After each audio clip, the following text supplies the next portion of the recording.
Have you ever had a nightmare where you become part of a wax museum display? Well, Waxwork tells us how this would turn out. Let's get into it.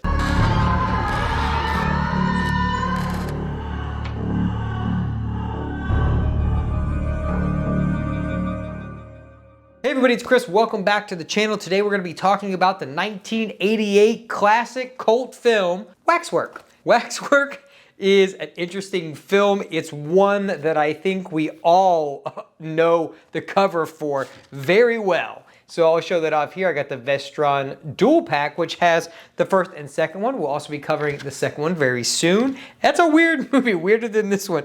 But this movie is one that as a kid, I used to just always go into the video store and I was like, I want to watch that. And my mom would be like, no. And then on the weekend, I'd go with my grandfather, like, I want to watch that. And he'd be like, do whatever you want. And that's what we would do. We would pick out the weirdest movie covers and I would watch them. But before we get into Waxwork, consider going down there, hitting that subscribe button, hitting the like button, and sharing this with all of your friends who you think would be into weird, cult, classic horror movies like I am. And hit the little bell. It does help and it does notify you when I drop any of these releases. Sometimes YouTube is just like, nah, dog, you don't get any reviews from this dude. So click that and turn on all. I think it's like all instead of personalized, and you'll know when I do any of these or 4K reviews or anything I do on the channel. Let's get into this. So I'm gonna give you a brief description from the back of the box so we can know what's going on before you get my thoughts on the film. Inside the Wax Museum, a group of teenagers are aghast at the hauntingly lifelike wax displays of Dracula, the Wolfman, the Mummy, and the other charter members of the Horror Hall of Fame. Each display is perfectly grotesque, yet each is missing one thing: a victim. Admission to the Waxwork was free, but now they must pay with their lives. All right, so this movie is awesome. And I will say Zach Galligan in the beginning, you kind of don't like him, but by the end you kind of do like reverse that and you kind of are on his side and you realize that, hey, this guy's not a dick after all. He's a nice guy. But all our other characters can fall by the wayside and get what they deserve in some instances. So this is a few years after Gremlins. So if you notice, you're like, I recognize that guy. It's Zach Galligan from Gremlins. And so I really like Zach Galligan. I love Gremlins. One day, not now, we'll talk about it. Anyway, so we follow Zach. He is our main protagonist through this, and you know, they get invited, two of the girls get invited to go into this wax museum. And you know, it's just one of those things that you're just like, why would anybody say this? And then you're like, the time frame makes sense. Two random attractive girls get invited to this creepy waxwork and they're like, we're not doing anything, are we? You know, at first they're like, nah, we don't want to go. But then they're like, you know what? Let's go. Let's bring everybody down to the Waxwork and we'll have a good Friday night. You know, smoke a few here and there and then we'll have a good party. Anyway, they grab the group of friends, they go, and two of them end up like just leaving immediately. They're like, nah, this is not what we're doing today. We're going to go do some other stuff, if you know what I mean. Some other stuff, you know, inside something else. Anyway, that's what they're going off to do. They're going to be teenagers while these kids are like, you know what? We're going to go into the Waxwork and we're going to see what happens. The first little instance of this is we have the Wolfman in this, and it is incredible, man. All these little like set pieces are awesome, and they're all, you know, lavishly done and like painstakingly recreated for the time period they're doing and the type of genre that they're doing. The Wolfman, it's awesome. You see a lot of transformations in here, and each one of these tells like a little compelling story. We've got that one, we've got Dracula, which is super gory. That's one of my favorite ones. Is there's literally a dude at one point like in the cellar, and it's like this girl's fiance in this scenario, and like his whole leg, like, so the bottom chunk, like knee down, is just all gone. It's all gone down to the bone. This is like rat chewing on it. It's, dude, all of the practical effects in this movie are incredible. And this is one thing where she like shoos it away, and then it just becomes like a gory, fun blood fest where she has to take on these other vampires.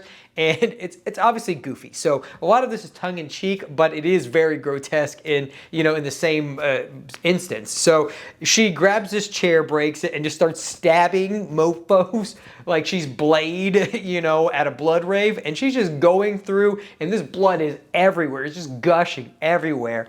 And so like, that's just one instance. We've got so many, you know, you've got like Jack, Phantom of the Opera is there, Jack the Ripper is there. So you've got all these different instances. You've got The Mummy, which also has the original music from the original Mummy, which is a great callback to that film. So there's a lot of stuff in here that I love and I think you would like as well. It's a great movie overall. Your plot, while not like painstakingly intricate, does have a lot going on for this type of movie. You do get a kid, and like most of them get dispatched into the scenarios here in the Waxwork, but Zach gets out, he goes to the cops, they don't believe him, they end up showing up, and you know, between try and error, they eventually do figure out that something is going on, and Zach is compelled to go get his friends, and so he does that. He meets with a guy who knew his father, and basically finds out that there's a lot of this stuff that's going on, and they actually know who the guy is that owns the wax museum.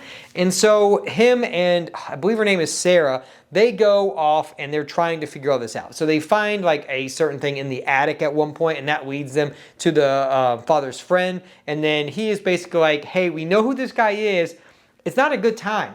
He's kind of an asshole, and he's probably going to kill you and all your friends. And so Zach is like, you know what? I'm going to go. His name is not Zach. I don't remember his actual name. I'm going to call him Zach because that's what I want to do, because my memory is short and I'm getting old and I have a lot of movies in my head. Anyway, so he goes in there and he's basically bound and determined to stop them no matter what.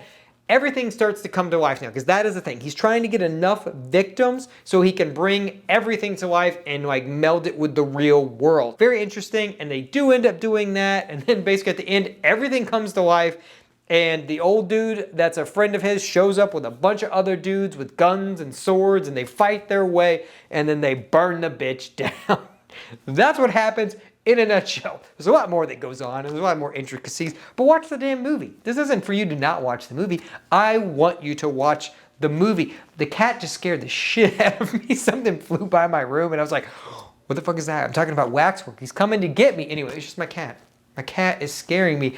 Anyway, this is how I recommend pick this up. Pick up this Vestron pack. I don't know how much it is now. It is been a while since this is available, but they're usually like $20 to $30, but I highly recommend this. First one's great, second one's weird. But anyway, if you like a bloody, gorific time, it's got a lot of blood, it's got a lot of gore, it's all fantastically displayed on the screen. The story is pretty fun, the characters are fun and different than you typically get in these 80s movies, and it's just a different type of movie. It's a fun movie, and I love this movie, and I think you will too. So let me know, what do you think about Waxwork and Waxwork 2 for that matter? If you've seen Waxwork 2, what do you think about Waxwork 2 before we even get there? All right, that's all I've got. Thanks for stopping by and watching my review for Waxwork. I love this movie, you know. Thanks for the journey here. It's you and me. We got this out. YouTube is like, no. You want to talk about weird, obscure movies? No, I'm not going to show them to anybody. So thanks for watching my review. As always, I appreciate everybody that does and clicks on the video. So that's all I've got. Thanks for stopping by, and I'll talk to you guys later.